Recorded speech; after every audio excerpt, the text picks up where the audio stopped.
uma experiência impactante. Todos que estiveram presentes puderam sentir. Eu posso dizer que de forma transformadora e revolucionária. E acabei encontrando muito mais do que eu vim buscar, né? A gente vem para fazer um curso de liderança e de repente você descobre muitas coisas. O intuito do curso é fazer você ter uma introspecção de você mesmo, das mudanças que você sabe que são necessárias, que tem que acontecer na sua vida, mas não sabe por onde começar.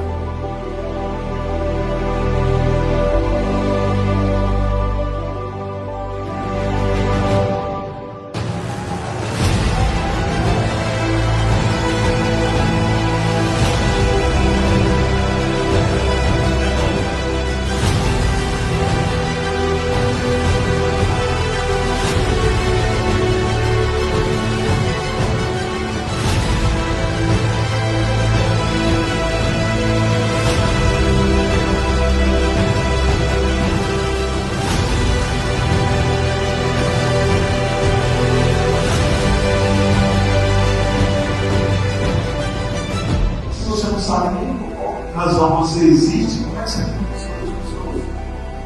Como é que você vai liderar as pessoas? Pode, no sério, conduzir no sério.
O importante não é o que você sabe, mas é o que você faz com o que você sabe. Pense nisso.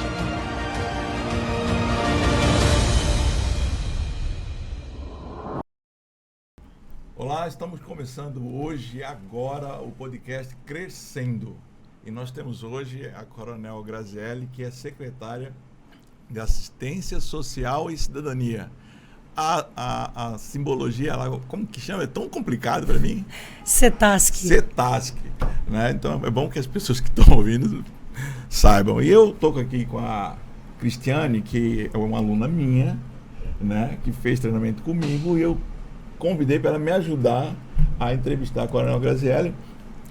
Cristiane trabalha no Supera, é da empresa lá do Supera, e ela vai ler o currículo da Coronel Graziele. Bom dia, Coronel. Bom dia, seja bem-vinda. Prazer imenso estar aqui hoje. Muito obrigada. Graciele Paz Silva Bugalho. Isso. Mais conhecida como Graciele Bugalho. Isso. Grazi. Secretária de Estado de Assistência Social e Cidadania, CETASC. Incluiu no concurso do Estado de Mato Grosso no ano de 1998. Você não precisa falar essas coisas muito antigas assim, não entrega não, muda essa fase aí. Não precisa entregar, mas que é interessante. É uma década em que ouvimos falar muito de líderes. É um ano que a gente ouvia falar muito de líderes, mas líderes homens. Né? Porque até desse mês de 90 aí, eram muitos líderes homens. Raramente se ouvia dizer que tinha uma secretária, uma ministra. Então, hoje, prova viva que você está aqui, que a mulher cada vez mais ocupando cargos de liderança e fazendo a diferença, né? Até para deixar uma coisa mais informal, Cristiane, enquanto depois você continua lendo, você falou comigo informalmente, na semana passada, que quando você entrou na academia, não tinha nem definição se ia prosseguir ou não, era uma coisa muito... Fala sobre isso para nós. Era diferente. Em 98, né, nós somos concurso, minha turma, concurso 97, na época a mulher só ia até major, né, a carreira das mulheres iam até major, porque o quadro não era unificado, era um quadro separado para mulheres. E quando a gente já lá dentro da academia, a gente descobriu que não tinha vaga para as aspirantes saírem tenente, né? Todas as turmas saírem tenente. E foi um baque, né? Foi o primeiro baque. Meu Deus, o que eu estou fazendo aqui, né? Se até a carreira é diferente. Mas nesse período em que nós estávamos lá no curso de formação de oficiais, a lei mudou e o quadro foi unificado em 10%, né? A lei limitava, né, uma cota limitadora, mas separou um percentual de 10% de vagas para as mulheres e unificou o quadro. E aí foi que, na época, né, as primeiras oficiais majores conseguiram ser promovidas a tenente-coronel e depois até coronel, né? E aí, continua aí lendo o currículo dela aí, porque é interessante, hein? Vamos lá. Então, você fez o concurso em 97, mas ingressou na Academia de Polícia 98. do Costa Verde em 98. 98. Formamos em 2000. Perfeito. E foi promovida recente agora, coronel? Isso. Agora esse ano, esse mês, né? Exatamente. Ai, parabéns. Ela é bacharel em Direito e possui especialização em muitas especializações, né? Direito administrativo, administração pública, gestão, política, estratégia de desenvolvimento. E tem aqui uma pós-graduação? Isso. Muito interessante. Terapia comportamental cognitiva. É porque você gosta da nossa área. Eu acho muito interessante porque deu... assim, o líder ele precisa ter todo e qualquer líder, seja homem ou mulher, ele precisa ter essa visão da cognição, né? Porque é onde tudo flui. Se a sua equipe está com foco, se a sua equipe está concentrada para conquistar, alcançar aquelas metas, é necessário ter essa visão cognitiva. Exatamente. Terminou? É muita coisa, gente. Mas quem quer ter mais informações, é só entrar lá no cetasc.mt.gov.br. Isso. Tem todas as informações. Porque eu tô aqui já tenso para fazer perguntas, porque nós temos que tirar o máximo de informação da Coronel Grazielli, que eu conheço desde... Quando era o terceiro ano? Você era? 2000, né? 2000, né? Lá no Cristo Rei, quando eu comandava o Cristo Rei, ela e a turma dela foram participar de uma ação cívico-social. Né? E então foi uma coisa assim, é uma turma diferenciada. Mas eu quero fazer a primeira pergunta para você, mas bem tranquila. Eu sei que você tem princípios cristãos, te conheço, você, sua família. E a gente que estuda liderança tem um livro chamado O Monge Executivo. E nesse livro, o autor fala que o verdadeiro líder é o líder servidor. E a Bíblia fala isso, né? A Bíblia fala que quem quer ser o maior, se faça o menor e sirva a todos. Você acredita nessa frase do autor do livro O Monge Executivo? Acredito e, além de acreditar, entendo que é a basilar, né? Como se fosse a sustentação da verdadeira liderança. Porque existem vários jargões, né, que a gente chama assim no meio militar. E um dos mais interessantes é justamente que as palavras convencem e os exemplos arrastam. Então, para um líder, seja ele na esfera que for, né, no ambiente em que ele estiver, nós temos liderança não só apenas no nível profissional, mas na sua vida secular, na igreja. Então, o líder, ele tem que servir, ele tem que dar o exemplo, porque muitas vezes a gente fala, é igual a educação infantil, né? As palavras vão, o quanto a gente lá no cognitivo, né? O quanto a gente memoriza do que é dito, do que a gente ouve, mas o comportamento espelhado é aquilo que você vê e você entende a importância do que você está vendo outra pessoa fazer, aquilo te motiva. Consciente ou inconscientemente, um comportamento molda os comportamentos à volta. Então, o líder, ser um servidor, é a essência da liderança. Líder de discurso se torna uma liderança vazia ao longo do tempo e é uma construção que não se sustenta. Até a gente no nosso meio fala, o cara nunca foi como tenente, como capitão, como major. Aí quando chega coronel, ele quer ser, não dá. Né? Ele tem que ser líder, né, durante todo o processo dele. Porque é aquilo que você falou, né? O líder, ele tem que ele tem que ter consistência e tem que ter coerência com o que ele fala, com o que ele pratica. Mas eu quero te fazer uma outra pergunta dentro desse contexto. Você entende que o líder, e falar para o pessoal que está nos assistindo que o nosso podcast é só sobre liderança e liderança na prática. Eu sempre vou convidar pessoas que estão em postos de liderança, mas que têm ações na vida dela, na prática de liderança. Porque teoria, a gente entra na internet aí e pega teoria de líderes, né? O plano falou tal.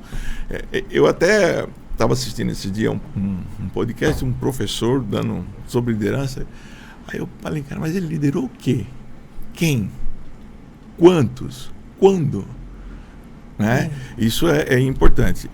Dentro do seu processo, que eu sei que você comandou por 7 anos, né, o batalhão de trânsito, o 9º batalhão, Tijucal, né, você foi chefe de gabinete, que é uma função delicadíssima, eu já fui. Você é muito delicado, você tem que ter assim, uma empatia com entender a dor de quem está esperando, a dor de quem não pode atender porque está com a agenda, né? Você tem que... O que você pode dizer para as pessoas que estão nos assistindo, principalmente mulheres, meninas, né? O que você pode dizer para elas com relação à liderança inspiradora? Né? O que você entende sobre liderança inspiradora? Olha, inspirar alguém é algo complexo. Eu acho que quando a gente pensa nisso, parece que não ocorre, ou é como se fosse um comportamento trabalhado, né? Eu penso sempre que um líder inspirador é aquele que consegue ser real, né? É como se a gente não tivesse uma máscara, né? Na liderança, no ambiente profissional, muitas vezes a gente exerce a liderança da hierarquia, da função, do cargo que você está ali exercendo, faz com que as pessoas tenham, né, um acesso a uma subordinação e ajuda no processo de exercer a liderança. É claro que a pessoa pode falar, ok, vou fazer, você virar e aquilo não se tornar real, não acontecer. Mas a gente entende bem o processo de liderança e nessa questão de inspirar pessoas em vários ambientes, né? Eu tive a oportunidade de muito cedo, né? Quando eu trabalhei 5 anos em Rondonópolis, quando saí tenente, e era a única mulher, né? Assim, a trabalhar no serviço operacional. Nós tínhamos 2 outras mulheres na unidade, mas trabalhavam no serviço administrativo. E eu fui trabalhar no presídio, né? E era uma coisa assim, mas trabalhar a mulher no presídio. E ali eu comecei a perceber o quanto o meu comportamento naquela sociedade, que era diferente ver uma mulher fardada lá em 2001, né? Início de 2001, não tinha mulheres assim no interior. E eu comecei a perceber o quanto alguns comportamentos meus faziam que as pessoas se interessavam, vinha perguntar, né? Até tirar foto, brinquei uma vez, né? Eu nunca fui tão famosa quando eu era tenente no interior, né? Porque quando a gente está no interior é diferente, né? E nesse processo, vários grupos da minha vida, um dos que eu participo, que é um grande grupo de moto, né? Hoje se chama Ladies of the Road, é o maior grupo um dos maiores do mundo, né? Hoje nós estamos em 5 países e é o maior grupo do Brasil. Ela é motoqueira. São mulheres, é um grupo de mulheres que pilotam motos de alta cilindrada.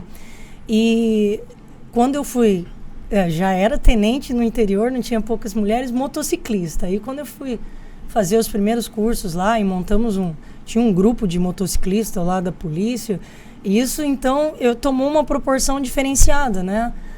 Depois eu fiquei um tempo, e quando eu vim já em Cuiabá para a Copa do Mundo, que eu fiz o curso de batedor e tive a oportunidade de coordenar a escolta e batedores da Copa do Mundo. Eu lembro de você lá no Comando Geral com aquelas motonas exatamente, né? Hoje participei de várias competições a nível nacional de motohabilidade, cheguei a ficar em 2º lugar. E competição de moto é legal, que não tem homem e mulher, tá? É junto, não tem separação de automobilismo, não tem essa separação. E o que eu achei interessante, nós começamos um grupo aqui em Cuiabá com 4 mulheres. Hoje nós somos 60. Então, assim, no estado de Mato Grosso. Isso é liderança inspiradora. E isso é assim, quando você falou em inspiração, eu pensei nesse espaço, né? Porque é um espaço que as pessoas vêm voluntariamente, gostam de ver, gostam de estar junto, gostam de andar. E mulheres que motivam mulheres é fundamental nesse espaço de conquista, de você crescer. E é isso, eu tenho uma filha, né, também, eu tenho um filho e uma filha, e uma das coisas que minha filha fala assim, olha, você vai ser sempre minha referência. Então, isso é interessante, porque o que a gente está espelhando para essas meninas que estão vindo hoje, né? Elas olham e falam, nem pensam muitas vezes, olha, eu posso tudo. Eu, quando era criança, eu tinha uma visão limitada, eu tive mulheres muito fortes na minha vida, mãe, avós, mas uma visão limitada do que as mulheres podiam fazer. Sim. Então, hoje eu acho que esse comportamento, um podcast, você gravar, uma mulher falar sobre liderança, seja em que ambiente for, é uma inspiração para outras mulheres. Então, acho que o foco dessa liderança inspiradora é isso. O primeiro deles, você mostrar que é possível. Então, mulheres hoje, é possível o quê? O limite é o seu sonho, né? Você tem que sonhar e prosperar nisso. Eu gosto muito de citar a Bíblia, porque eu falo que a Bíblia é o manual do fabricante. Né? Tá tudo lá. A Bíblia fala exatamente isso que você falou. A Bíblia fala assim como você se vê na sua alma, assim você é. Né? Então, e quando você inspira outras mulheres, elas começam a se ver na alma dela, né? E aí ela começa a adquirir aquele comportamento, ela começa a desejar, né? Tudo aquilo que é sonhado, ele pode ser conquistado, ele pode ser realizado, mas às vezes você não consegue sonhar porque você não tem referência. Não tem inspiração, né? Agora, mais que inspiração, você agora como secretária lá na CETASC. É um nome para mim muito quebra-língua que fala, né? CETASC. Você também, além de inspirar, eu estou falando o cliente final, porque você tem 2 clientes, né? O público interno, né? Que eu lembro quando eu fiz um curso de gestão de qualidade lá na Polícia de São Paulo, eu li um livro de gestão de qualidade chamado do Karu Yushikawa, que fez o gráfico de Ishikawa, um gráfico de verificação de qualidade. E ele falava uma frase muito interessante: o público interno é seu maior patrimônio e o público externo é sua razão de existir. Então vamos falar do seu público externo, a sua razão de existir da secretaria, né, da CETASC. Além de inspirar, você também tem que dar esperança para esse público. Você tem algum programa lá que você está implementando que dá essa esperança, mais do que inspirar? Olha, Coronel, eu tive a oportunidade, antes de ir para a secretaria, de trabalhar ali por 2 anos na Casa Militar, né, junto com o Coronel Roveri. E nesse período, trabalhando ali junto com o governador, com a primeira-dama... Vou trazê-lo aqui. Roberto, você vai vir aqui. Trabalhando com o governador, com a primeira-dama Virgínia Mendes, eu pude conhecer a essência, né? Nós pegamos ali o final da pandemia, que era um trabalho emergencial, mas ela idealizou um programa chamado Ser Família. E o ser, a palavra ser, significa justamente superação, esperança e respeito, focado nesse público, né, que a gente tem na assistência social. E a primeira-dama, ela é uma pessoa extremamente inspiradora, que tem uma força que forte. É difícil até da gente comentar, e muitas vezes eu falo, às vezes a pessoa não tem noção do quanto ela motiva e inspira as pessoas em volta, né? E a gente conversando sobre esse programa, a forma como ela pensa o programa, a transversalidade, aquilo, né, permeando várias secretarias, é claro que tudo focado numa entrega de qualidade dessas políticas públicas. E eu nunca imaginava estar, né, na CETASC. Hoje, estando lá, eu tive a oportunidade de startar, né, vamos dizer assim, começar a colocar em prática essa transversalidade do programa. Era um programa que já existia, que que era o Ser Família Emergencial, criado na pandemia para atender a população. E na época da pandemia, não só a população de baixa renda, muitas pessoas que estão acima da renda, por algum motivo, ficaram sem trabalhar e necessitaram de um apoio maior do Estado. Mas agora nós conseguimos fazer esses recortes e levar uma política pública específica para cada população. As pessoas são diferentes, então eu não posso tratar as pessoas diferentes de forma igual. Então, hoje nós temos o Ser Família, focado na transferência de renda. Aí dentro do Ser Família nós temos a transferência de renda, Ser Família Criança, Ser Família Idoso, Ser Família Indígena, o Ser Família Inclusivo e o último agora o Ser Família Mulher, para as mulheres vítimas de violência com medida protetiva, que é um auxílio moradia. E que inclusive, junto à primeira-dama, a senadora Margarete Busetti, a gente teve a oportunidade de apresentar no Congresso, lá no Senado, na comissão que a senadora estava fazendo a relatoria junto à ministra das Mulheres, e Mato Grosso startou, né? Nós saímos na frente, lançamos, o programa já está em funcionamento, claro que ele está crescendo, né? Junto à Polícia Judiciária e Civil, que é a porta de entrada em razão das medidas protetivas e o acompanhamento, mas com toda uma rede de proteção envolvendo Polícia Civil, Polícia Militar, Ministério Público, Tribunal de Justiça e a assistência social. Porque a assistência social, ela é o grande catalisador dos programas que atendem as pessoas com violação de direitos, né? E o Ser Família Mulher, que é esse auxílio moradia, o Mato Grosso saiu na frente e se tornou uma referência nacional. E isso, assim, é algo que é até difícil de comentar. Mas glorioso, né? Glorioso. Mais do que isso, a gente teve a oportunidade de agora startar, junto ao Senai, o Ser Família Capacita, que é o maior programa, que são 50 mil vagas totalmente gratuitas para a população, com prioridade para o público de baixa renda, né, que a gente fala que é o público que está no cadastro único, nos 141 municípios.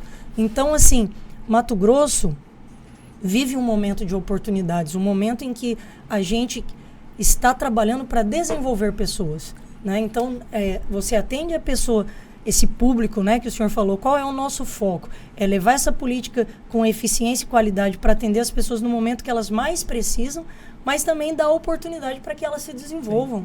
Né? Secretária, posso fazer? Pode. Então, você faz parte de um momento assim, de grande transformação, porque se nós pegarmos a história, sempre teve assistência social, mas aí o foco sempre foi no material. Vamos dar aquilo, se falta comida, vamos na comida, se falta roupa, vamos na roupa.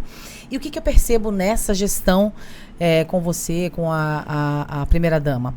É focar no equipamento certo, porque é uma mudança, não é só o material, mas é uma mudança de pensamento. De mentalidade. Porque, por exemplo, mulheres que sofrem com violência, dos seus parceiros, né?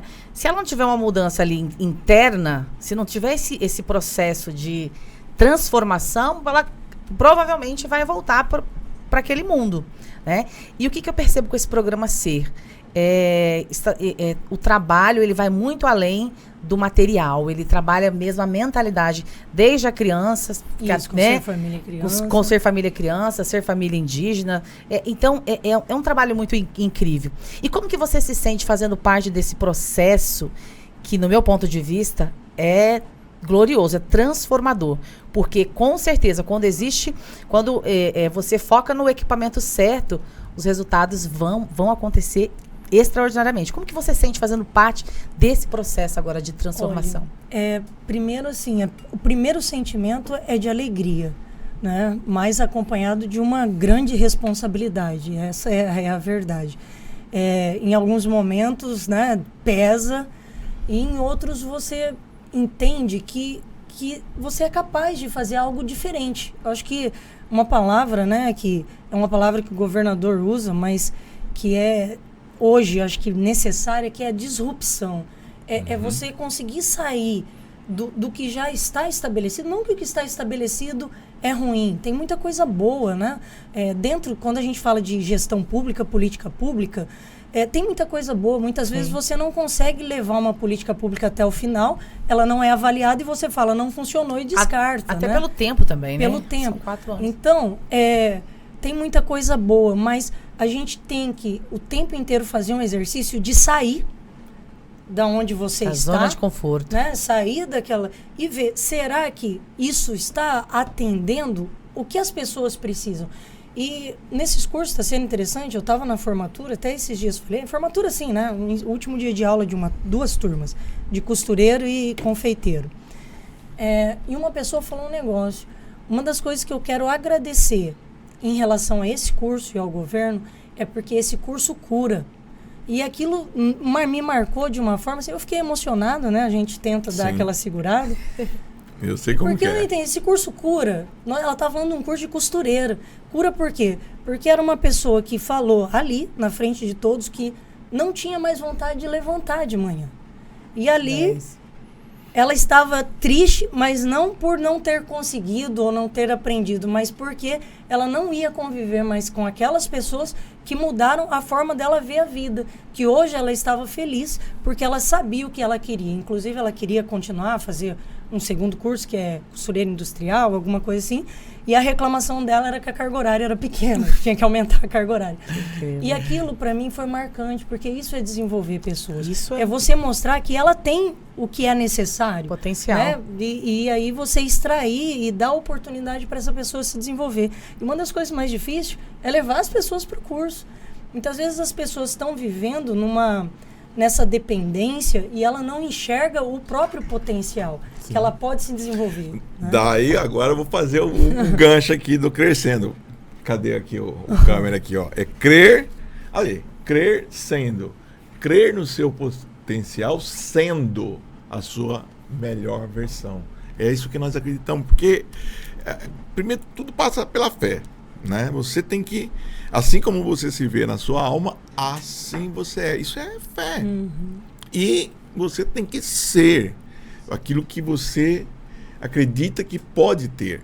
Então eu acho fantástico, mas eu queria também fazer uma outra pergunta para você, porque nós já conversamos em off e eu confesso que eu fico agora olhando para você assim, um olhar de admiração. Antes eu tinha um olhar de profissional, mas depois que eu conheci você conversando ali, comecei que eu falo assim, os bastidores mesmo, a sua essência,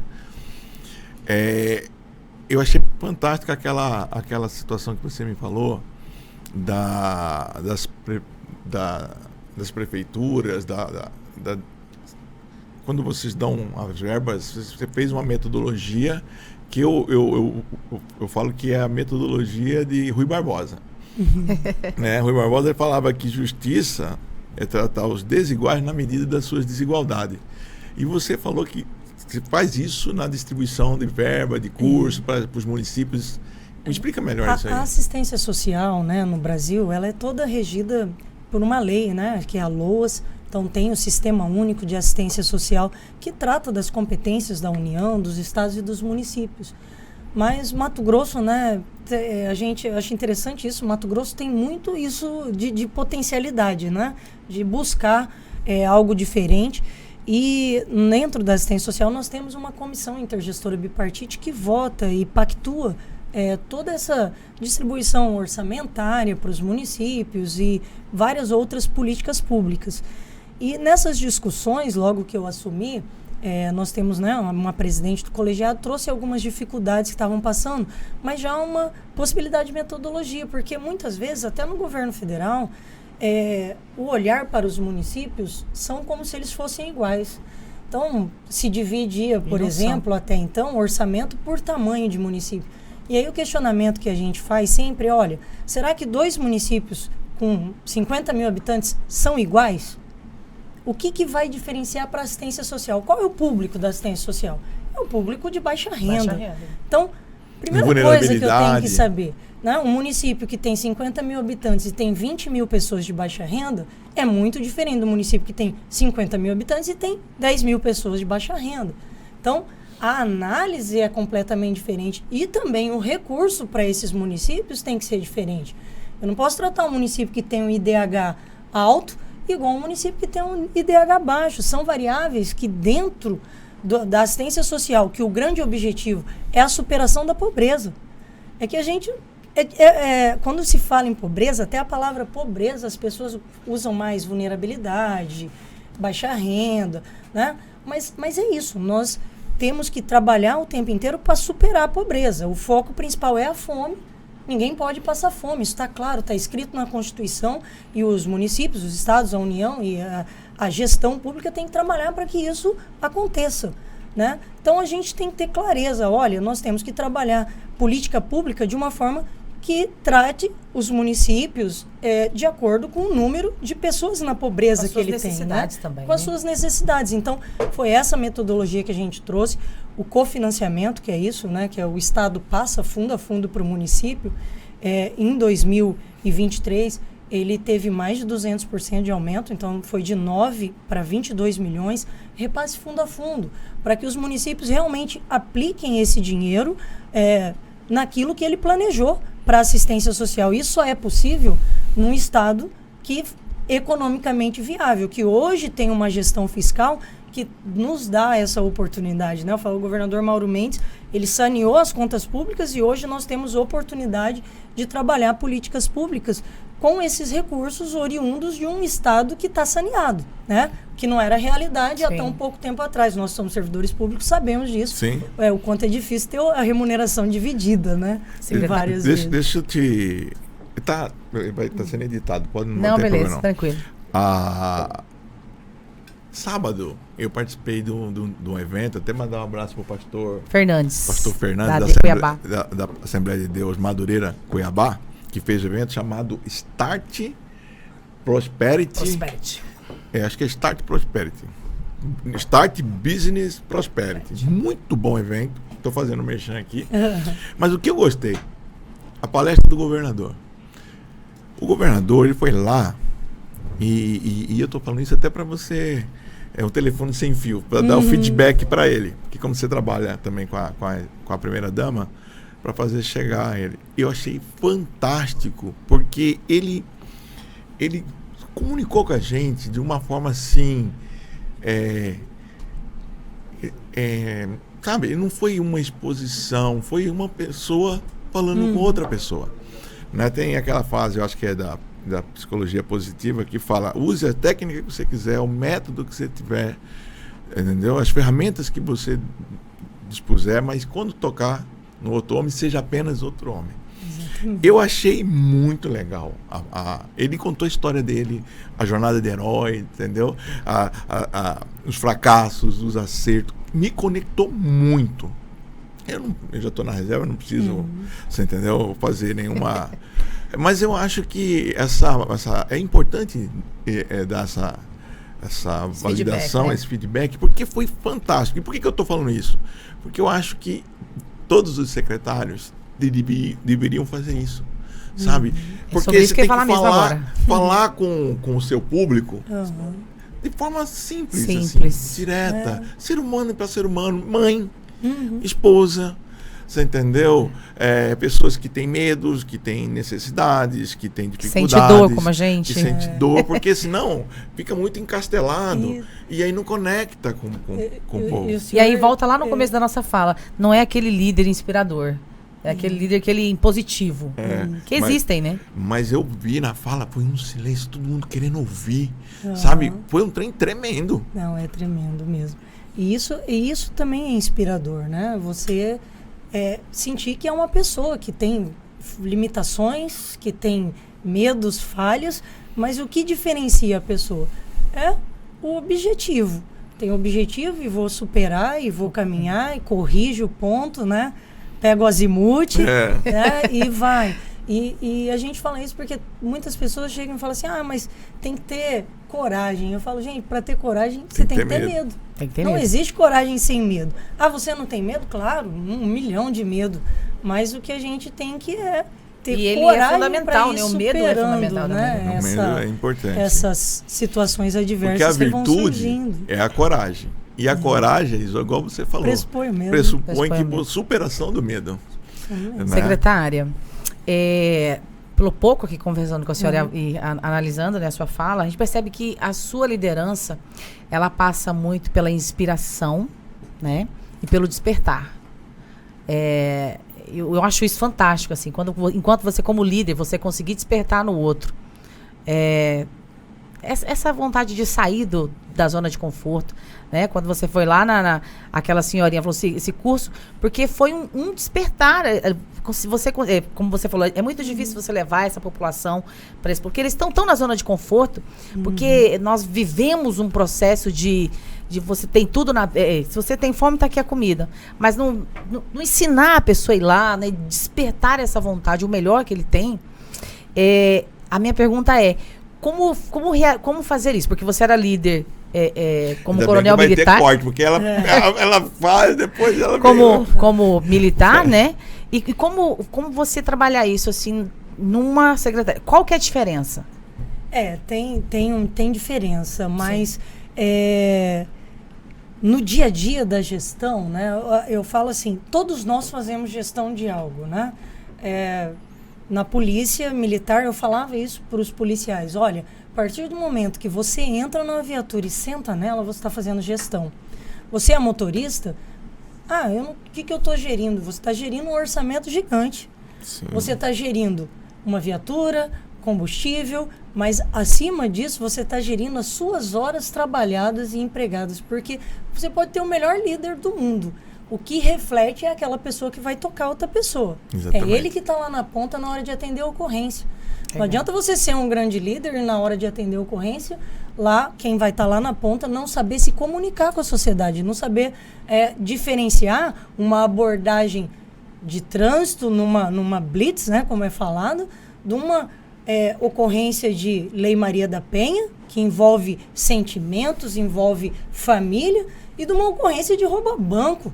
Então, assim, a pessoa pode acordar, passar o dia inteiro dando informação, indo num comércio, cumprimentando um cidadão, ou ele pode passar 12 horas fazendo um flagrante de homicídio, latrocínio.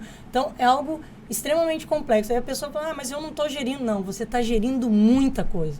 Você está gerindo vidas, você está gerindo expectativas, e isso é o maior potencial da nossa instituição. Então, é só para a gente sentir isso. O policial faz Pareto. Exatamente, Pareto, o tempo inteiro. Policiamento é gestão. A gente faz isso o tempo inteiro sem perceber. E lá, hoje, no serviço que eu estou, é algo assim diferente, porque eu posso falar hoje que a assistência social, as assistentes sociais, psicólogas lá na ponta, que trabalham lá no CRAS, nos municípios, elas são essenciais. E o que me deixa assim realmente admirado é o tanto que esses profissionais acreditam que as pessoas podem se desenvolver. Você chegar numa pessoa em situação de rua e ela está ali talvez naquele pior momento de maior vulnerabilidade da vida dela, e você acreditar que é possível ela sair daquela situação e se desenvolver. Esses profissionais acreditam. Isso é esperança. E eles têm que acreditar. Porque imagina você trabalhar e não acreditar que as pessoas podem se desenvolver. Então, motivar a equipe a realmente acreditar, a querer ir em campo. Não é simplesmente entregar uma marmita. Às vezes você entrega uma marmita e ouve a história daquela pessoa. Sim. Você tem esses grandes profissionais hoje vivendo em situação de rua, né? E de uma complexidade que não adianta vocês perguntar, mas por que a pessoa... mas se ele é engenheiro, por que ele está aqui? Não, quais foram, né, os caminhos que levaram? Eu estou aprendendo muito, né?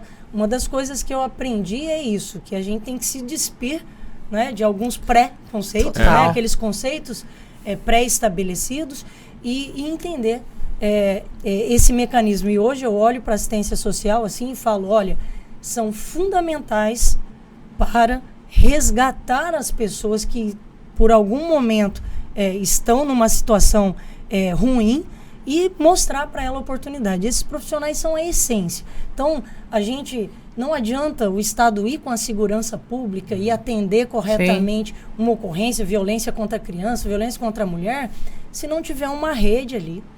Quem entra dentro da casa da mulher é o técnico de referência da assistência social, é o agente de saúde. Agora é importante então falar para o governador investir em capacitação dessas lideranças. Aí entra o Instituto crescendo aqui. Porque mais líderes iguais, que pensam dessa maneira que a senhora, com certeza os resultados serão extraordinários. Isso é fantástico que a Cristiane está falando. E agora vamos Vamos conversar de liderança na veia mesmo aqui. O líder, ele tem que fazer outros líderes, tem que fazer discípulos. Né? Jesus foi o maior líder de todos. Ele pegou 12 improváveis, para não criticar muito, né? 12 pessoas improváveis, diferentes, e ele mudou o mundo. Por quê? Porque ele discipulou, ele acompanhou. Né? Aí eu pergunto, na sua secretaria você tem esse projeto de fazer líderes, de líderes, criar novos líderes, fazer novos líderes, acompanhar, andar com ele, mentorear? É claro que não com essa intensidade, né? Até porque a gente fala que a máquina, né? Sim. Assim, você Existem entra, as limitações, você né? entra, você consegue fazer diagnóstico e tudo, e a gente conversou sobre isso, e passado um tempo, você faz parte do sistema, você já não tem mais aquele olhar que você tinha de fora. Né? É como se você se contaminasse com a rotina, então você passa a não ter esse olhar. Mas sim, eu trabalho com, por exemplo, lá nós temos 7 secretarias adjuntas, então a gente trabalha, uma das coisas que eu tempo inteiro tento implementar, não é fácil, é que um conheça exatamente o serviço do outro. A secretaria é uma grande engrenagem, mas dentro dela eu tenho caixinhas. Sim. Mas essas caixinhas têm que se conhecer. Né? Ah, mas o que o PROCON tem a ver, que é uma caixinha, com direitos humanos? Tem tudo a ver. Às vezes uma experiência que está tendo aqui vai ajudar positivamente aqui e é uma sinergia. Da mesma forma, há secretarias. Então, esse trabalho que o governador está buscando hoje, focado na eficiência, faz com que os secretários trabalhem assim também nos seus recortes, né? Então, se eu tenho que atingir eficiência na gestão, isso aferido, tá? Existem variáveis que são aferidas na eficiência da gestão, eu tenho que, os secretários adjuntos, trabalhar assim. Aí tem os superintendentes que têm que entender esse mecanismo da eficiência. Né? E não é só eficiência de maior entrega. Eficiência pressupõe qualidade. Então, o foco da gestão hoje é a eficiência. E para a gente gerar eficiência, só motivando pessoas e buscando perfil, né? Porque Jesus foi interessante. Se a gente dá uma olhada nos discípulos, vamos lá, né? Vamos lá. Então, a gente dá uma olhada nos discípulos, Jesus teve um insight de escolher... Né? Pedro, o inconstante. Pedro, mas era o cara, mas né? Era o Tanto cara, que sobre você eu vou erguer a minha igreja. Ele era a rocha, ele era a sustentação. É um líder que conseguia enxergar além do muro, isso, né? Mas o que Pedro tinha a ver com João? Né? Se a gente for analisar o perfil desses discípulos. Então, nós temos assim pessoas muito diferentes, né? Em recortes muito diferentes. E o que nos diferencia é a gente extrair desses líderes o que ele tem de melhor. Muitas vezes a pessoa talvez não está conseguindo fazer uma entrega eficiente porque ele não está no local certo. Né? Entendeu? Já pensou, vou pegar João aqui para ser o nosso corregedor aqui. E João vai abraçar e ele chorar, era muito amor. Né? Então o João ele vai estar lá no atendimento, no acolhimento. E né? Jesus ele tinha muito essas. Ele era amor, ele sabia trabalhar com amor, sabia também trabalhar com a disciplina, né? O líder precisa caminhar entre esse processo todo. Porque muito amor também estraga, muita disciplina, né? Exatamente. É essa dosagem. É com perfil, né? Essa dosagem é que a gente tem que...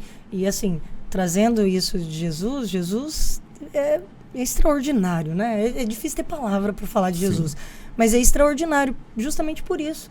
Porque ele identificou naquelas pessoas ali os seus maiores potenciais. Né? E eu falo, é interessante o que você está falando, que no nosso treinamento de liderança de alta performance, a gente fala que quando você trabalha com equipe, você tem que colocar o homem certo no lugar certo, pelos motivos certos. Então, às vezes, principalmente no serviço público, por questões ele é concursado, aí você coloca uma pessoa que numa função de liderança, né, e ele não tem esse perfil. Exatamente. E aí ele não coloca outro que não tem perfil também, e fica aquela bola de neve de pessoas que estão no lugar errado. O que mais acontece? Né, pelo motivo errado. Mas eu quero te perguntar uma coisa agora eu quero brincar aqui. Nós temos um amigo em comum, né, o Tenente Coronel Vinícius lá E hoje de novo, cara. 5h30 tá lá. Rotina, ritual e ritmo. Né? É todo dia no Instagram, rotina, ritual e ritmo. E no nosso treinamento a gente fala força, foco e fé. Você, como um líder que liderou a vida inteira, desde tenente, que eu acompanho você até agora, você acredita que dá para colocar essas 6 letras como muito importantes para um perfil do líder? Sobre os 3 R's e os 3 F's, né? Eu acho que para se estabelecer rotina, a gente tem que ter muita força, muito foco e principalmente fé. E eu falo por mim mesmo, eu faço atividade física de manhã. Hoje mesmo foi um dia que foi uma luta. Você me falou que hoje você foi acorda uma luta. 5 horas. Eu quero mandar. Eu vou usar minha influência. 5h45. Eu vou usar minha amizade com a doutora Mariana e vou encaminhar Uhum. você e o Vinícius para fazer exame psiquiátrico. Não, mas é 5h30? Mas é porque nós temos que estabelecer rotina, né? Então, eu, por um período, eu tentava treinar sempre à noite. Só que treinar à noite, cada pessoa reage, um organismo de uma forma. Para mim, que sou um pouco mais acelerada, é algo que eu tenho dificuldade de desacelerar e ter um sono de qualidade depois. Então, mas eu nunca gostei de acordar de madrugada. E eu tenho meu esposo, que é um grande parceiro, Bugalho. Agora vamos falar dele.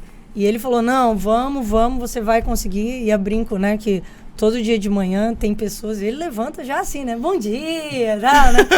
Eu demoro pelo menos uns 15 minutos para conectar onde eu tô ali, né? Eu desligo soneca, mas eu descobri fazendo, e você só descobre fazendo, que é possível.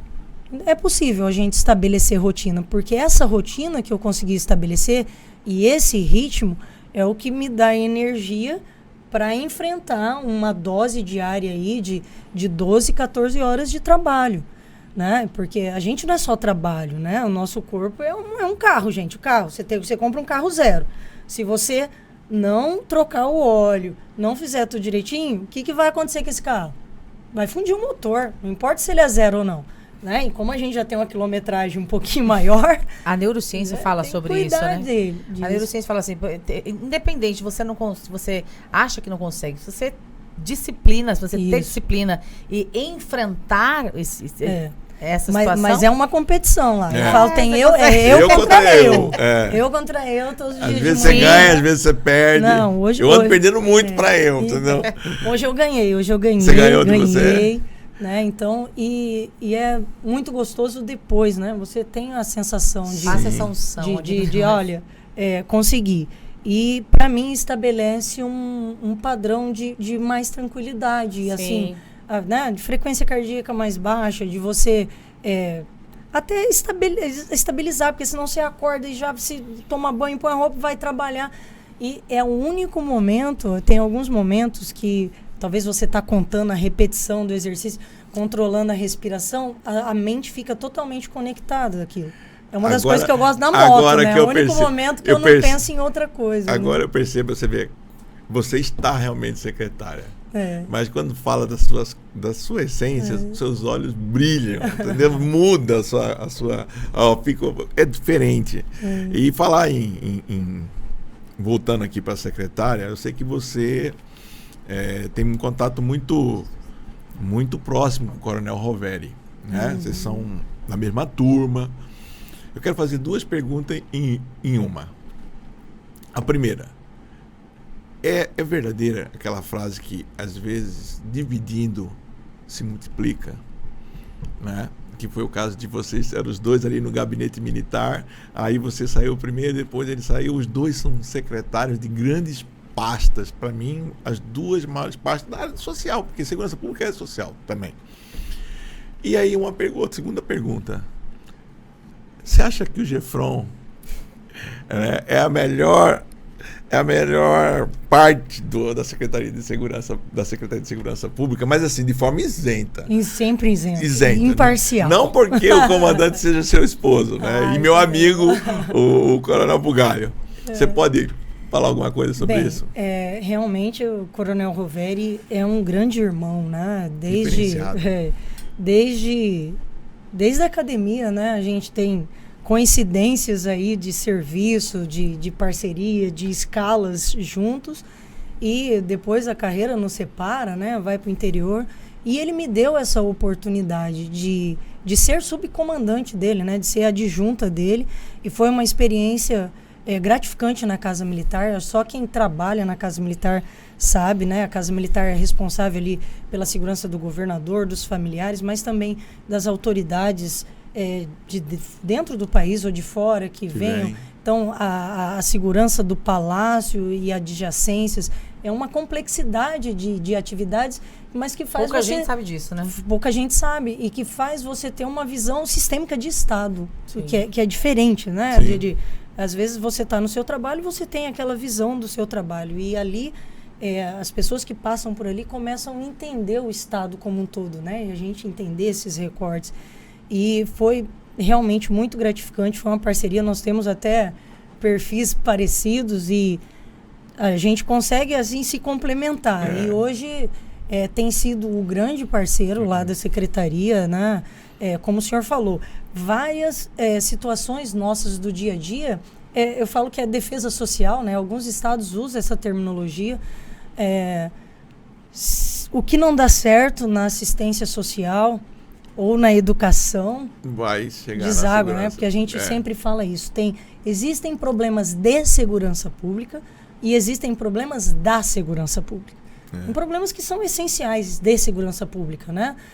Tráfico de drogas, combate a facções criminosas, mas tem problemas que se tornam da segurança pública porque houve falhas nas políticas públicas de assistência, de educação e até mesmo de saúde, né? A gente já tem quantas pessoas já atenderam ocorrência dentro de unidades hospitalares que não conseguem dar o atendimento, e aquilo gera uma situação para a polícia, mas que não é um problema da polícia. Você está vendo que eu estou rindo aqui, porque eu tô falando, ela não vai falar do Gefron, não? Calma, estou chegando lá. E dentro, né, que é difícil falar de outra secretaria, mas dentro da Secretaria de Segurança tem profissionais excelentes. Né? Mas o Gefron, com certeza, é diferenciado. O Bugalho, meu esposo, né, o senhor foi comandante dele. Primeiro comandante dele, no Parque do Lago, Cristo Rei, né? Que depois ele teve a oportunidade de comandar, né? Pois é. E hoje, comandando o Gefron, ele é uma dedicação integral, né? E a gente se vê pouco porque ele acaba ficando muito nessa área. Nós temos uma fronteira de quase 900 quilômetros e ele está trazendo o perfil dele ali junto com aquela tropa, que é uma tropa extremamente especializada. Os resultados do Gefron, e aí sendo imparcial, né, bateram todos os recordes já esse ano. Eu também não fiz essa pergunta, eu também sou imparcial, não é porque ele é meu amigo. Você entendeu? Bateram todos os recordes esse ano, e ele trazendo também um olhar do social para as comunidades ao longo da fronteira. Eu tive a oportunidade já de participar com eles em 2 mutirões ali, inclusive a primeira-dama foi na Ponta do Aterro, que é uma comunidade que fica a 200 quilômetros de qualquer cidade. A cidade Ponte Lacerda, 200 km de Vila Bela, 200 km de Ponte Lacerda, e na verdade nós não fomos no distrito de Ponte do Aterro, nós fomos numa comunidade chamada Santa Maria, que é 50 quilômetros mais ou menos de distância, ali bem na fronteira com a Bolívia, né? E a fronteira é algo extremamente complexo, né? A sociedade ali vulnerável. Eu falo assim, nós criamos fronteiras, né? A população não tem fronteira. Eu nasci na fronteira e é normal, né, as pessoas transitarem. Eu tenho vários familiares eu nasci na fronteira com o Paraguai, então vários familiares se casam. Eu tenho uma tia que foi educada até a 4ª série na escola da fazenda, mas a sede era do lado do Paraguai, então foi alfabetizada em espanhol. Então são coisas, são rotinas. E lá mesmo na fronteira eu vi, né, ali em São Matias, fui mostrar como que era ali a fronteira para a equipe que trabalha comigo, e eu vi as crianças voltando do mutirão, uniforme, né, uniforme da SEDUC, que está muito bonito, né, todo azul, com colorido, tá bonito, o secretário né? de Educação está fazendo um trabalho diferenciado. Na verdade, a gestão tá boa mesmo. E E ali o pai atravessando, né, com o suporte que a gente tinha dado ali das entregas, as crianças com uniforme, e atravessando no final da tarde para o lado da Bolívia, porque provavelmente a residência fica lá do lado.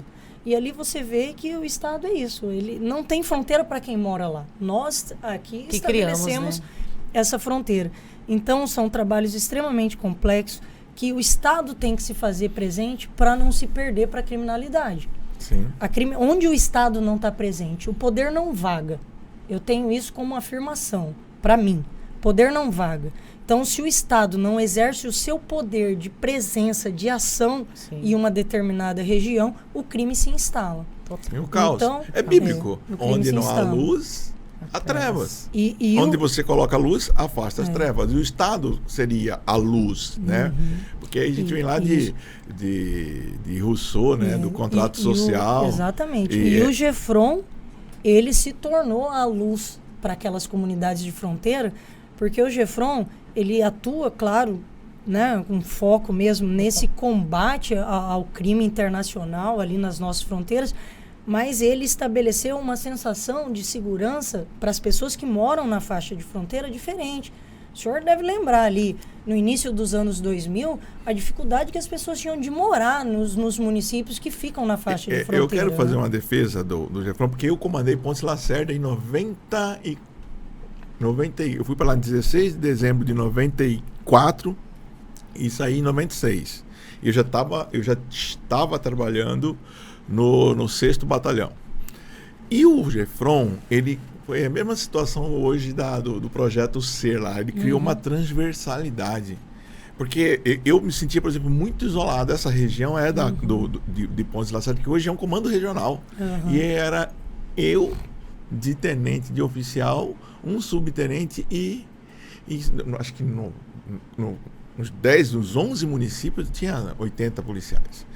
Então era muito difícil naquela época, né? E aí eu valido a ideia do GEFRON e eu acho que tem que ser mais apoiado, porque se você contém lá, aquilo que você falou, reflete menos aqui. Sim.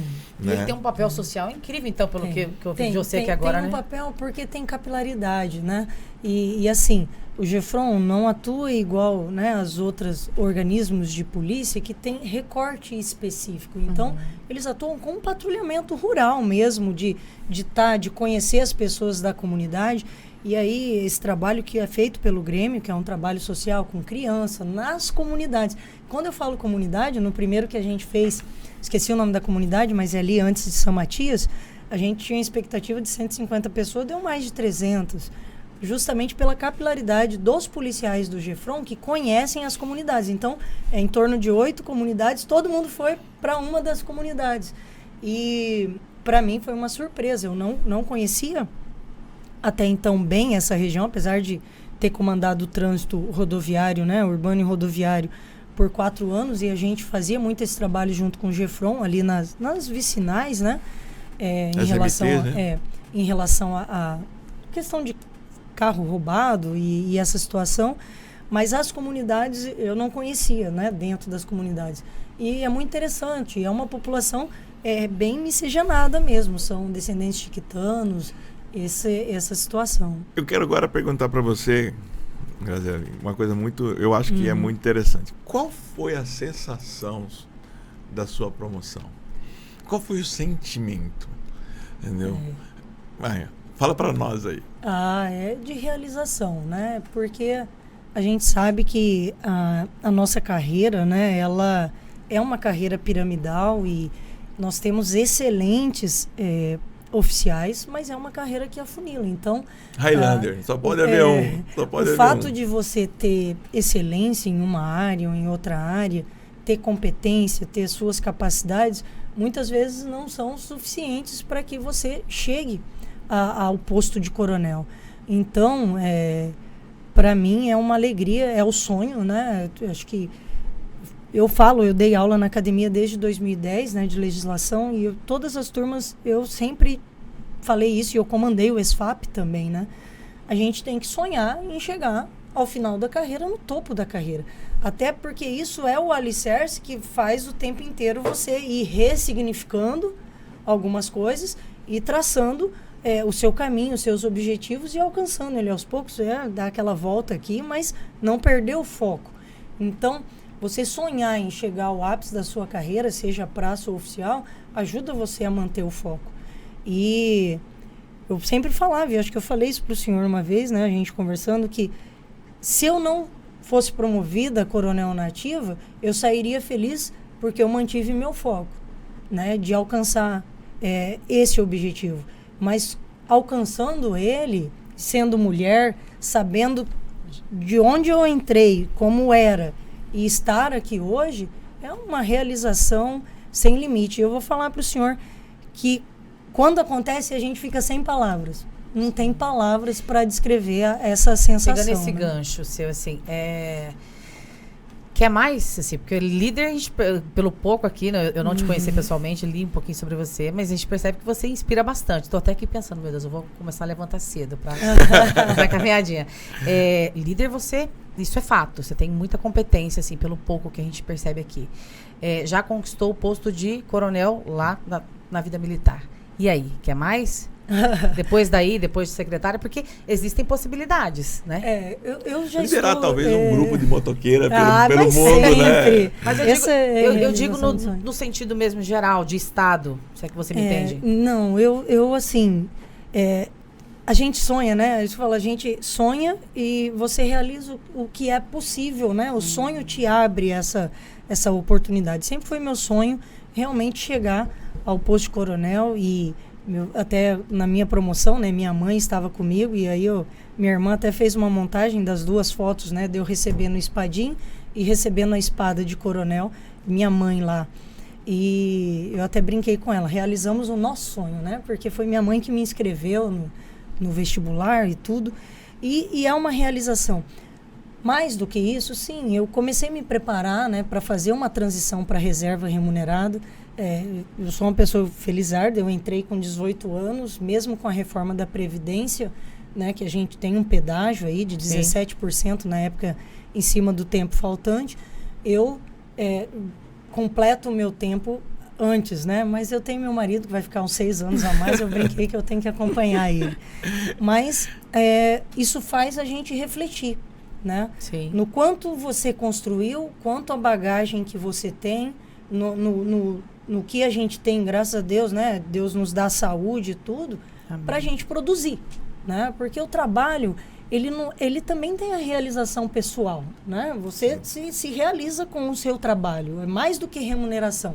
A remuneração é importante, claro, mas tem a satisfação pessoal, que ela é a essência, né? No cognitivo comportamental, total. Tudo que te dá satisfação molda a forma como você pensa, que molda seus sentimentos, que já vai gerar um comportamento diferente.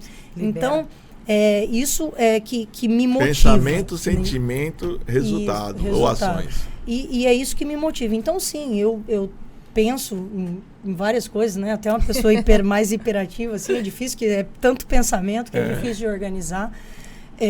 Mas hoje, né, estando nessa função de secretária, meu foco é total para alcançar os objetivos e as metas que são ali realmente altas, né, estabelecidas pelo governador e pela primeira-dama. Então, estou completamente focada na entrega desse trabalho. Eu sei que é um trabalho que tem início e fim, e quando eles finalizar, né, a gente tem expectativas. Não fecha portas para nada. Eu acho que gestão pública é o que eu amo fazer. Eu amo fazer gestão pública. Muitas pessoas falam assim, mas gestão pública, todo dia enxugar gelo, e não sei o quê. Se nós não fizermos e não tentarmos o tempo inteiro fazer diferente, nós nunca vamos alcançar resultados diferentes. Agora, né? Que eu sempre... Você sabe que a gente tem alinhamento. Quando nós conversamos lá, eu percebi que a gente tem muita coisa parecida. E sobre esse negócio de enxugar gelo, porque eu também comandei minha vida inteira, e aí as pessoas falam, mas poxa, você vai fazer? Eu falei, aí aquela parábolazinha velha, antiga, mas que muito oportuna agora, das estrelas do mar. Não sei se você conhece. Estava um senhor andando na praia e a maré subiu e várias estrelas do mar foram para a praia. E aí ele começou a pegar uma e jogou no mar. Pegou outra, devolveu no mar. Até que um menino passando, ele falou, mas O senhor não tem noção que o senhor não vai salvar todas as estrelas do mar que está na praia? Ele falou, mas eu não tenho pretensão de salvar todas. Eu tenho pretensão de salvar esta. Eu vou fazer a diferença nesta. Quantos eu consegui devolver ao mar, eu fiz a diferença na vida dessas pessoas. Então, às vezes a gente tem aquela pretensão, sabe, aquele complexo de Deus que acha que vai querer fazer resolver tudo. E que Deus... o Coronel Tomar, que deve estar nos assistindo, ele falava, eu tinha medo dos iluminados. Iluminado é aquele que achava que Deus olhou para ele e falou assim, é você. Você que vai resolver o problema da polícia militar. Não, ninguém vai resolver o problema de nada. Você tem que dar apenas a sua contribuição. O que você acha disso? Olha, são 2 pontos, né? O primeiro é tocar e ajudar alguém, né? Isso, eu tenho um exemplo aqui e as pessoas até falam, mas veio da polícia e está fazendo isso, né? Nós estamos hoje com em torno de 20, 19, né? O número muda, menores aprendizes dentro da secretaria, oriundos do socioeducativo. São adolescentes, né? Jovens e adolescentes que tiveram medidas... cometeram pequenos, não delitos graves ao ponto de estar na internação, mas cometeram delitos e a Justiça, né, o Tribunal de Justiça, vários órgãos ali, a Superintendência Regional do Trabalho, propôs de começar. Eu falei, gente, olha, vamos começar. Só que vamos começar por aqui, porque se essa secretaria, que tem uma roupagem do acolhimento, nós tivermos dificuldade de lidar com esses jovens, eu não posso pôr em outra secretaria enquanto a gente não fizer. E nós estamos, né? E aí começou o pessoal meio assim, então hoje eu vejo vários deles já bem inseridos, eu dividi entre os adjuntos, mas teve um deles que cometeu um outro delito, inclusive, infelizmente, veio a óbito num confronto, né? E aí me questionaram de novo. Né, secretária, mas agora aconteceu... E aí eu falei para a representante do Tribunal de Justiça, olha, nós vamos fazer tudo o que é possível, porque se desses 19, 2, tiver aqui uma oportunidade de olhar um ambiente de trabalho, o cara, ele vai olhar aqui um psicólogo trabalhando, um assistente social, um contador lá na parte das finanças, e ele pode olhar e falar, não, gente, eu vou por aqui. Ou pode não, ele pode ter a escolha de falar, não, vou continuar no mundo aqui do crime. Mas ele passou a ter escolha. Essa é a diferença. Despertou, né? Essa é a diferença, ele passou a ter escolha. Agora, ele pode ter boas escolhas ou escolhas ruins. Mas, a partir do momento que você deu a oportunidade, ele tem escolha. Ele não vai poder olhar, ele vai olhar para trás e falar assim, eu decidi. Não foi por falta de oportunidade. Então, é esse olhar que eu tento trazer até para dentro da secretaria. E aí, como policial, fala assim, mas como? Fala, olha, se ele estiver aqui dentro e fizer qualquer coisa errada dentro do estabelecimento, usar droga, pequenos furtos, pode ficar tranquilo. 190. Não, liga pra gente. Não vou ligar nós vamos levar na delegacia. Tem a delegacia lá da criança e do adolescente, vamos entregar lá, e aí o grupo decide lá com o delegado. Então, são essas as posturas, né? É aquilo que você falou lá no início. O momento do amor, do acolhimento, é do amor do acolhimento. O momento da justiça é o momento da justiça e da condução. Mas é sempre com foco em dar oportunidade. Secretária, só para finalizar, pegar esse gancho rapidinho, o que a gente percebe quando você foi apresentada como secretária, a própria imprensa tem essa repulsa, né? Uma coronel lá... Assim, e a gente percebe aqui uma coisa tão bacana, assim, tão simples, né? O que você pode dizer para essas pessoas, assim, que o líder, ele pode caminhar nesses 2 mundos aí e ter resultados incríveis? Olha, eu acho que a gente pode caminhar em todos os mundos, né? Muitas vezes essas críticas ocorreram, né? Eu até brincava, né? Que é igual a história do patinho feio, né? Sim. Você chegou lá, você tá diferente, né? A cor diferente, no ambiente diferente. Mas muitas vezes as pessoas olham o estereótipo, né? Ela cria um perfil, ela olha você ali e cria um perfil pelo que ela viu, sem ter diálogo, sem conversar, sem conhecer a sua formação, as suas competências e habilidades, né, como profissional. E eu fui coordenadora de Polícia Comunitária e Direitos Humanos da PM, né, por quase 1 ano, e só trabalhava com muitos programas sociais, inclusive a Coronel Rosalina, que passou ali para mim, né? Eu estava iniciando a Patrulha Maria da Penha e vários outros serviços, então eu tive a oportunidade também lá de por 4 anos trabalhar na CETEX na época, e eu conhecia essa realidade da assistência social. É claro que a gente que vem do direito, você tem acesso à legislação, você lê, você estuda, você entende, mas a prática é diferente, né? E hoje, conhecendo a assistência social na prática e o trabalho da assistência social, eu posso falar que mudou. Então, foram preconceitos, né, na imprensa e tudo, pessoas que olharam e falaram, olha, olhavam para mim com um determinado preconceito por ser militar, por ser policial militar, na verdade, que estaria em dissonância, sendo que os nossos trabalhos são exatamente juntos e complementares. Lema, né? Servir e proteger. A polícia militar é servir e proteger. Primeiro a gente serve. Primeiro a gente serve, depois então, a gente protege. Hoje eu não tenho, graças a Deus, nenhuma resistência à equipe de trabalho, né, dos servidores de carreira, os servidores comissionados, os prestadores de serviço. Toda a nossa prestação de serviço é da FUNAC, né? Interessante, limpeza, tudo, são os reeducandos que trabalham dentro da secretaria. E a gente consegue ter um ambiente de trabalho com sinergia, porque se a gente não tiver sinergia, igual esse final de semana, né? Um incêndio que atingiu uma aldeia indígena em Campinápolis, e liguei para alguns servidores, todo mundo de prontidão já no sábado veio para atender, e um carrega cesta, outro arruma caminhão. Então, essa sinergia lá, Defesa Civil, Secretaria de Segurança Pública com a PM, o bombeiro, e todo mundo ajudou e já saiu à noite, o caminhão carregado, tudo. No outro dia, todo mundo lá fazendo as entregas na aldeia. Então, a gente vê que nesse momento, a engrenagem para funcionar tem que estar unida. Aí não importa se você é militar, se você é civil, se você torce para o time do Flamengo ou do Corinthians. Eu torço para o Cuiabá, lógico, né? Mas tá todo mundo trabalhando com o objetivo de servir. Então, acho que eu torço pro Cuiabá desde que não joga com o Palmeiras, né? Aí jogou com o Palmeiras, eu sou palmeirense. Eu torço pro Cuiabá. Eu fui catequizado, porque eu formei na academia do São Paulo, no Barro Branco. E aí eu cheguei lá com 17 anos. Aí os meus colegas de turma falaram assim, Indião, você torce para que time? Eu falei, torço pro misto. Eu falei, não, vou te catequizar, vou fazer você virar palmeirense. Aí eles me levavam no estádio, na época do auge do Palmeiras, aí eu fui catequizado e virei palmeirense. Mas é brincadeira, né? Porque hoje também você pode nem falar isso, né?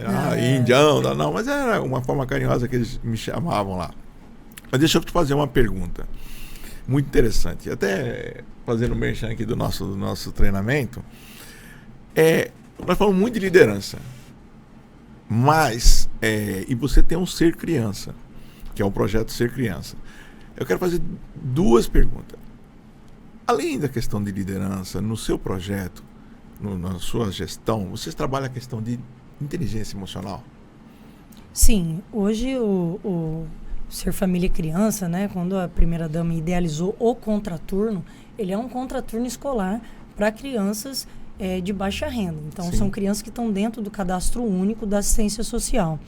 E ele foi idealizado pensando justamente para atender, né? Eu falo que o melhor trabalho de segurança alimentar é na escola. Sim. A criança, ela tem que se alimentar bem na escola. O contraturno oferece para ela, a primeira coisa, segurança alimentar. Então, quem estuda na escola, à tarde vem de manhã para o programa. Então, de manhã ele vai ter o lanche, o almoço, vai sair pronto para ir para a escola, né? Na escola ele vai ter o lanche da tarde e as refeições necessárias ali, ele vai embora pronto para casa.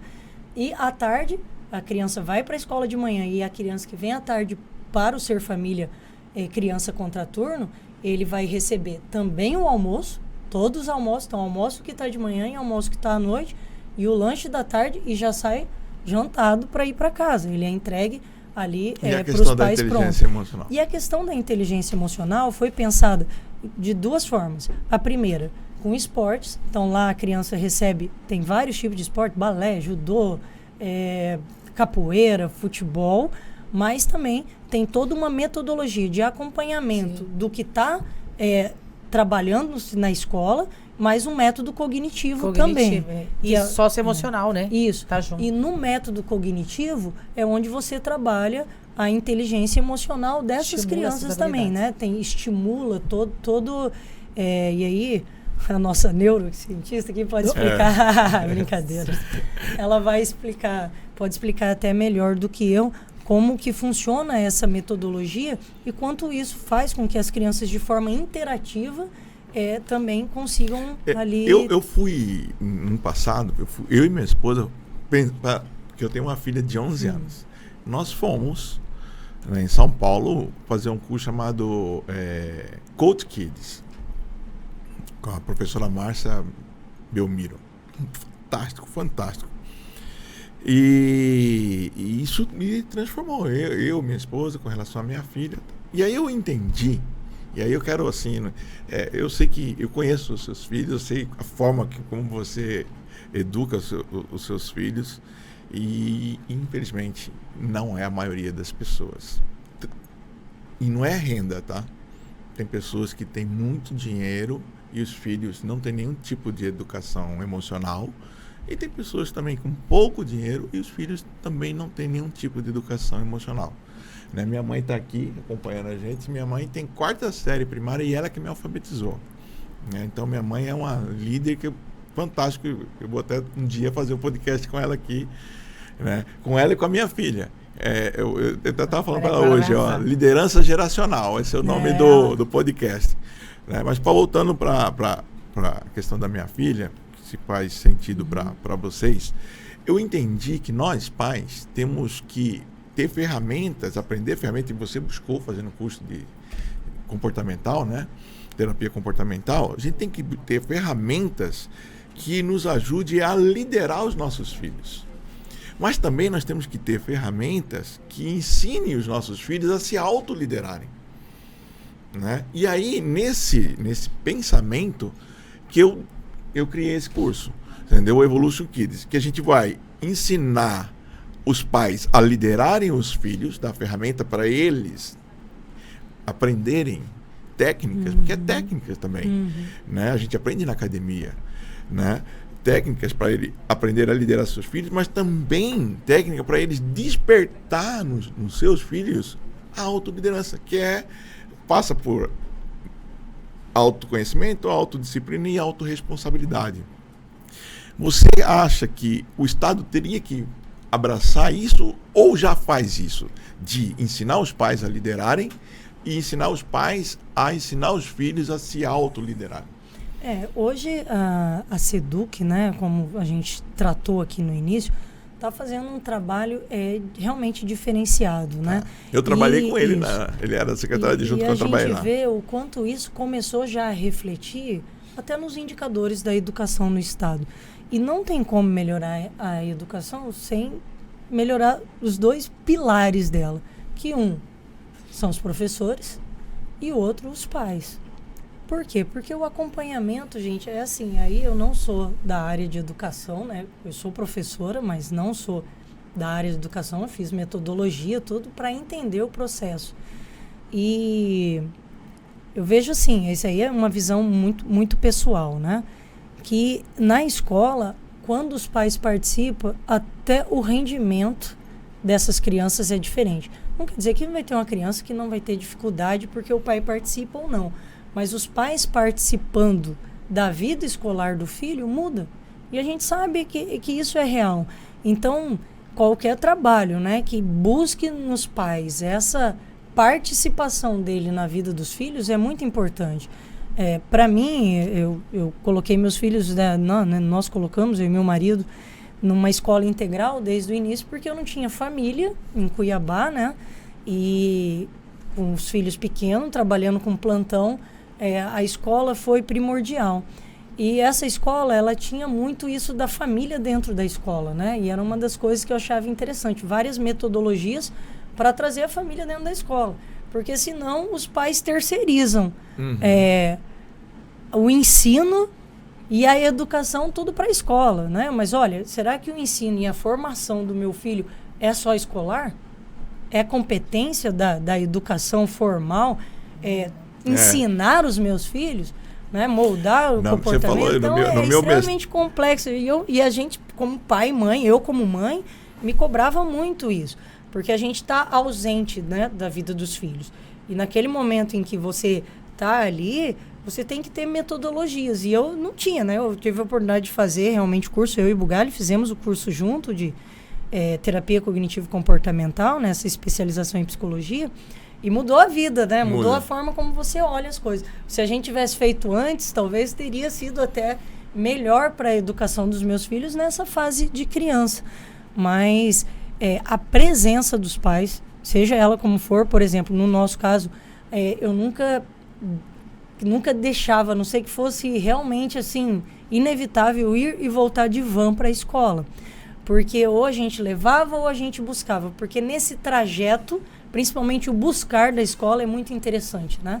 Eles vêm assim, porque aconteceu isso, porque aconteceu aquilo, brigou, não brigou, fez isso, fez aquilo. Então, assim, é um momento rico de diálogo que... De você mentorear seu filho. Isso, eu falo exatamente. que eu faço mentoria da minha filha, porque eu levo, eu busco. E aí eu falo, ela fala, aconteceu isso, aí eu faço contraponto, eu faço ela refletir, faço perguntas poderosas. Isso. Né? É um momento bem rico, assim, nesse processo de ensino-aprendizagem ali junto com os filhos, né? Mas e as pessoas não sabem, você falou, eu lembrei da minha dissertação de mestrado, que eu fiz na área de educação, né? E a minha pesquisa foi sobre o ensino militar. E aí o meu recorte era o Centro de Instrução Militar, nossa academia, né, de 52 a 60. E lá que eu estudei a educação formal, não formal e informal. Então, os pais, eles têm, a escola, ela é responsável pela educação formal. Os pais, eles têm a responsabilidade pela educação não formal e informal. E os colegas fazem a educação não formal. Então, o pai tem que acompanhar a escola para saber qual a educação não formal e informal a sua criança está tendo. Porque não adianta ser uma escola excelente se a educação não formal e a informal está influenciando a educação formal da criança, né? É aquilo que a Bíblia fala, né? Fala sobre acompanhe, né, a criança, coloque a criança no caminho que ela deve andar, pois quando ela crescer do caminho ela jamais se desviará. Eduque a criança. Educação é transformação de comportamento. Ensino é só transmissão de informação, né? É uma frase muito interessante que as pessoas usam. O ensinamento transmite conhecimento, a educação transforma comportamento. Então a gente tem que estar preocupado com a educação, não só com o ensino. É uma percepção minha. Interessante. Vamos terminar? Porque senão você... não por mim, tá? Porque aqui depois a gente vai fazer recortes e cortes, mas é por você, porque você é a sobremada. E né? Uma pasta. Eu quero terminar, eu quero fazer a seguinte pergunta para você. Se você pudesse voltar a 1998, aquele primeiro dia que você entrou na academia, o que você diria para você? Para Cadete Grazielli? Não desista. Acho que porque em muitos momentos a gente pensa em desistir, né? Só quem não fez que não sabe, isso. Né? E o meu suporte ali, é claro que além dos amigos, né, na turma, como é internato, você se torna ali uma família, né? Mas naquela época, sem celular, sem WhatsApp, né? Era no orelhão da academia. No orelhão da academia. Pra pedir pizza. Isso, minha mãe em Tangará. Muitas vezes eu tive vontade de desistir. Então, se eu pudesse voltar e falar para mim, falar, olha, não desista, vai passar, né? E passa. Realmente são fases. No momento em que a gente vive, a gente não entende o porquê, né? Até eu como juíza na 11ª Vara, uma vez num processo, conversei muito sobre isso com o juiz, né? Como você simular situações que o profissional ali vai enfrentar no dia a dia. Tem que explicar para as pessoas que nós assumimos temporariamente função de juízes auditores. Isso, né? Senão só falar coronel, juíza, não, secretária. Assume em alguns momentos. E eu falando que tem alguns momentos que a gente tem que simular. Como que você vai treinar e capacitar uma pessoa para uma ocorrência com troca de tiro? Meu Deus. Né? Como que você vai simular? Só quem passou por uma ocorrência assim, sabe que no momento de uma troca de tiro, né, a frequência cardíaca aumenta, a respiração fica ofegante, né? Você ouve no rádio muito, porque a pessoa está sentada ali na viatura e está extremamente ofegante. E você tem que simular. Então, só que naquele momento em que você está ali, né, no período de formação, às vezes você não tem essa compreensão do todo, né? Talvez essa seja a grande falha de não explicar, né, para o aluno. Hoje já é muito diferente o processo de formação. Por isso o senhor falou resgata lá em 98.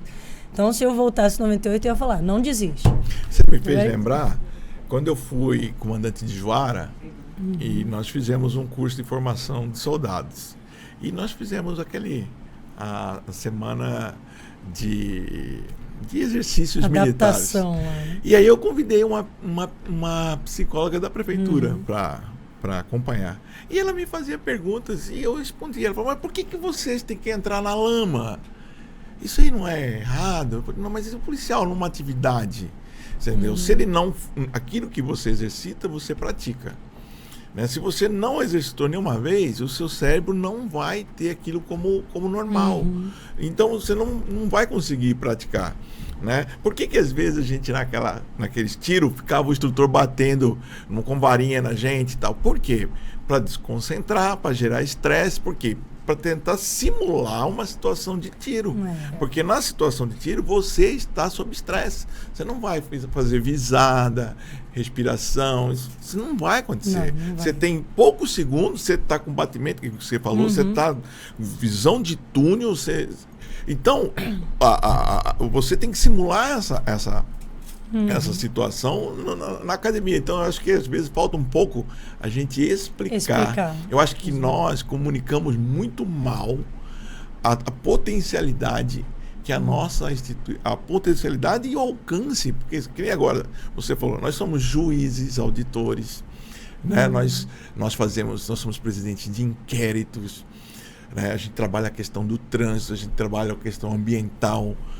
A Polícia Militar é uma profissão fascinante. A gente ensina, a gente é professor universitário. Então, quem entra na polícia pode ser professor universitário, pode trabalhar com o meio ambiente, pode trabalhar com assistência social, pode trabalhar com a rodoviária, tem pode capilaridade. É uma coisa fantástica. Então, você quer fazer uma última pergunta? Não, nada? Você quer deixar um recado para nós? Bem, o foco, né, aqui de crescendo, assim, ó, né? Faça faça não, aí é complicado. Eu sei, eu tô brincando. Não, mas o foco, né, disso crescer, né, o foco disso de dar oportunidade, de desenvolver pessoas é brilhante. E eu só posso agradecer, né, o senhor pela oportunidade, pelo bate-papo, né, descontraído e relembrar algumas coisas. Isso é significante porque faz com que a gente, né, toda vez que você fala sobre algo, liderança, faz com que a gente repense, né? E a análise mais difícil é essa, viu? Essa autoanálise, né? E a gente tem que fazer, né? Mesmo sendo desagradável, sendo difícil, a gente tem que fazer para estar corrigindo a rota. Você poderia deixar até esse recado para as mulheres, para as pessoas, para os jovens, para os meninos, mulheres, mulher porque você é mulher, mas para todos. Essa autoanálise, ela é importante, não é? Sim, a autoanálise ela é fundamental. É difícil de fazer, porque muitas vezes nós não nos percebemos como as pessoas percebem, né? São leituras diferentes, doloroso, muitas vezes é doloroso, porque às vezes até ao receber a crítica é muito difícil, mas algumas, né, quando a gente fala do construtivo, ela é construtiva ao passo que você pode prosperar e desenvolver isso. Se você acha que você já atingiu o seu potencial máximo e que você está perfeito, não tem mais o que desenvolver, certo? Então, quando você faz isso, e eu faço isso, é claro que isso tem uma carga emocional grande, mas é importante, olha, eu tô falha nesse aspecto, o que eu tenho que fazer, né? Então, o processo de mentoria é muito importante, porque não é fácil, né? Eu tô falando, eu fiz 1 ano e meio de especialização e durante esse 1 ano e meio eu tinha uma doutora que fazia o meu acompanhamento e me ajudava nesse desenvolvimento. Olha o resultado. Então, assim, é algo que é importante para todo mundo. Ter uma pessoa, e até na Bíblia fala, né? Você ter alguém que te ajuda, que ajuda você a fazer uma leitura diferenciada de alguns aspectos. Olha, fui muito dura aqui, né? E eu tenho isso no meu esposo, né? A gente foi fazer psicologia junto. Olha só, agora ficamos analisando o outro, né? Mas ele mesmo fala, não gostei, aqui não ficou legal. Por que fez assim, né? Foi muito duro aqui, e vice-versa. Eu também falo, eu sou a mãezona lá em casa, né? Meu marido é mais rígido na educação com os filhos. E às vezes eu chego nele e falo, não foi legal aqui. É claro que isso é num ambiente entre nós dois, né? Sim. Mas isso, não gostei disso. Ele falou, você também foi dura demais naquela fala. Então, isso é muito importante, você ter alguém que tenha uma visão sua, né? E te ajude a corrigir. E a gente saber que a gente pode melhorar sempre. Eu falo assim, no que aspecto que eu posso melhorar? Em todos. Né? Todas as áreas. Todas as áreas. E aí, assim, nós temos conhecimento, habilidade e atitude. O que a gente tem que manter sempre é a atitude de buscar, né? O conhecimento e treinar. Habilidades são treináveis, né? Então, é por isso que tem uma metodologia cognitiva, por isso que a gente busca treinamentos. E na liderança é a mesma coisa, né? Não adianta, se você parar, o mundo extremamente célere. Então, a gente tem que buscar sempre alternativas para melhorar, para poder superar os desafios que a sociedade vai nos impondo aí no meio do caminho, né? Pessoal, terminamos mais um episódio do Crescendo. Hoje nós tivemos a felicidade mesmo, eu estou grato de coração, grato e admirado com o seu comportamento, com a sua fala, com um brilho nos olhos, porque eu não ouço o que você fala, eu ouço o que você faz, e eu vi o que você fez durante toda a sua carreira. Parabéns mesmo, e não é rasgação de seda. E muito bem casada com meu amigo, o Bugalho. Um abraço, Bugalho. Eu vou trazer o Bugalho aqui também para falar do Jefron, né? E pessoal, acompanha a gente no nosso canal no YouTube, podcast Crescendo, e agradecer por você ter vindo, porque você é muito, muito atarefada, né? 7 adjuntas, né? Muita coisa para você liderar. Você lidera líderes, né? Então é mais demanda. E se você ter dado 2 momentos para nós aqui, eu me sinto completamente honrado e dignificado por você ter vindo. Obrigado mesmo. Eu fico feliz com as palavras do senhor, até porque o senhor acompanha realmente, né, a nossa vida, e a gente sempre fala, nossa instituição não é tão grande assim, nós nos conhecemos.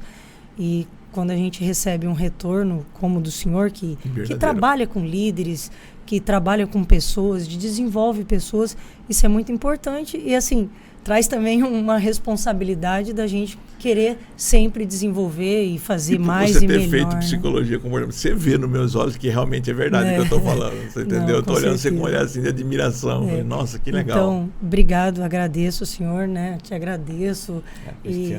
Cristiane pela... Vou sair daqui inspirada. Verdade. Agradeço pela essa dedicação, dedicarem o tempo também, né, para ouvir, e para mim é muito importante. Fico muito feliz mesmo, grato de poder compartilhar um pouquinho da minha história aqui também.